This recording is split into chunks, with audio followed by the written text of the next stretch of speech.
नमस्कार, मी वशिष्ठ, paranormal expert आणि healer. आज जगात जी पण धावपळ चालू आहे, जे पण लोक परिश्रम करतात ते फक्त आणि फक्त पैशासाठी, धन अर्जित करण्यासाठी. आज आपण एखाद्याचा सक्सेस जर बघायचा असेल आपल्याला, तर आपण त्याची आर्थिक स्थितीवरून अंदाज लावतो की तो किती सक्सेसफुल आहे. त्याच्याकडे जर संपत्ती असेल, तो जर धनवान असेल, तर तो सक्सेसफुल माणूस आहे. आणि कित्येक लोक असे खूप परिश्रम करतात, मेहनत करतात, तरीसुद्धा त्यांना तेवढा आर्थिक लाभ होत नाही.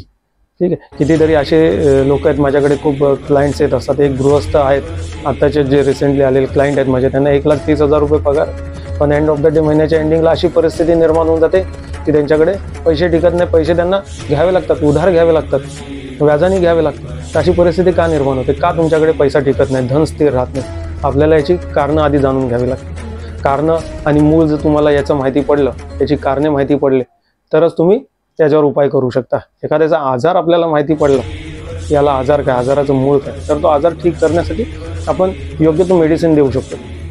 ठीक आहे. तर तुमच्याकडे पैसा स्थिर न राहणे, धन स्थिर न राहणे, याची 4 कारणे. एक तर एखाद्यावर तांत्रिक बाधेचा प्रभाव असेल, वाईट शक्तीचा प्रभाव असेल. तिसरा कारण आहे की त्याला जर कडक पितृदोष असेल. आणि चौथा कारण की त्याची कुंडलीमध्ये ग्रह ठीक नसतील. कुंडलीमध्ये विष योग या दारिद्र्य योग बनत असेल, त्याच्या इतरत्र योग बनत असतील, कुंडली ग्रहांच्या दशा बनत असतील, तर त्याला ह्या आर्थिक स्थितीला, आर्थिक समस्यांना सामोरे जावं लागतं. तर प्रामुख्याने जेव्हा माझ्याकडे क्लायंट येतात आणि मी त्यांची जेव्हा पॅरानॉर्मल ॲनालिसिस करतो, दिव्य शक्तींच्या माध्यमातून मी उत्तर प्राप्त करून घेण्याचा प्रयत्न करतो, तेव्हा मला प्रामुख्याने हेच उत्तर भेटतं की एक तर तांत्रिक बाधेचा प्रभाव आहे, एक तर वाईट शक्तीचा प्रभाव आहे. त्याच्यामुळे त्याच्याकडे, एखाद्या व्यक्तीकडे धन स्थिर राहत नाही. खूप पैसा कमवूनही पैसा न टिकणे, पैशाचा वायफळ खर्चाचं प्रमाण अत्याधिक वाढणे, अकस्मात खर्च वाढणे. अकस्मात म्हणजे तुमच्या घराचे इलेक्ट्रॉनिक वस्तू खराब होणे, या काहीतरी मेंटेनन्स निघणे, किंवा घरातला एखादा व्यक्ती आजारी पडणे. ठीक आहे. तुम्ही किती प्रयत्न केला तरी तो पैसा न टिकून त्या अकस्मात आलेल्या समस्यांमध्ये हा पैसा निघून जातो.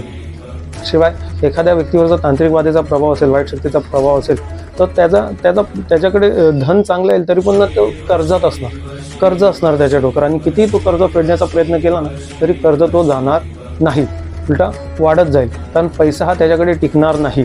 ही जी शक्ती आहे, ही जी वाईट शक्ती, ही याला काही ना काही प्रॉब्लेममध्ये अशा टाकत जाईल की ती त्याचा पैसा तिथं निघून जाईल. कारण आज बरेच जे तांत्रिक आहेत, किंवा ही जी वाईट शक्ती आहे, ही जे ह्या ज्या वाईट शक्ती असतात त्या खूप स्मार्ट्स असतात. ते लक्षात ठेवा. आपल्यापेक्षा कितीतरी 100 पटीने, 1000 पटीने. आणि एखाद्या व्यक्तीला आज एखादा तांत्रिक पण असेल, त्यांना पण माहिती की एखाद्या व्यक्तीला जर त्रास द्यायचा असेल, तर मारा त्याच्या आर्थिक स्थितीवर करायला. तर जे पण मी बघतो, माझ्याकडे क्लायंट्स येतात आणि मी जेव्हा पॅरानॉर्मल ॲनालिसिस करतो, तर प्रामुख्याने मला हेच 2 कारणं माझ्या नजरेत येतात. त्यांच्यावर हा वाईट शक्तीचा प्रभाव असतो, तांत्रिक बाधेचा प्रभाव असतो. त्याच्यामुळे आर्थिक स्थिती त्यांची ठीक नसते. आर्थिक समस्यांना तोंड द्यावे लागतात आणि आर्थिक गोष्टींमध्ये खूप अडचणी, आर्थिक व्यवहारांमध्ये खूप अडचणी येतात. अशा अडचणी येतात की होता काम बिघडून जातं, म्हणजे तोंडापर्यंत घास येतो आणि निघून जातो, अशी स्थिती निर्माण होऊन जाते. तर याच्यावर खूप चांगला उपाय, दैवीय शक्तींच्या माध्यमातून मला प्राप्त झालेला उपाय, तो मी तुम्हाला सांगेल. आणि ज्या अशा जर समस्यांना तुम्ही तोंड देत असाल, तर मला कमेंट करा, DM करा, या डायरेक्ट मला व्हॉट्सअप करा. तुमच्या ह्या समस्या ऐकून मी त्या समस्येवर चांगले उपाय तुम्हाला मी दैवीय शक्तींच्या माध्यमातून प्राप्त झालेले उपाय मी तुम्हाला देईन. तर ह्या आर्थिक स्थिती सुधारवण्यासाठी पुढचा उपाय करायचा, आणि तो उपाय काय असेल हे नेक्स्ट व्हिडिओमध्ये मी तुम्हाला सांगेल.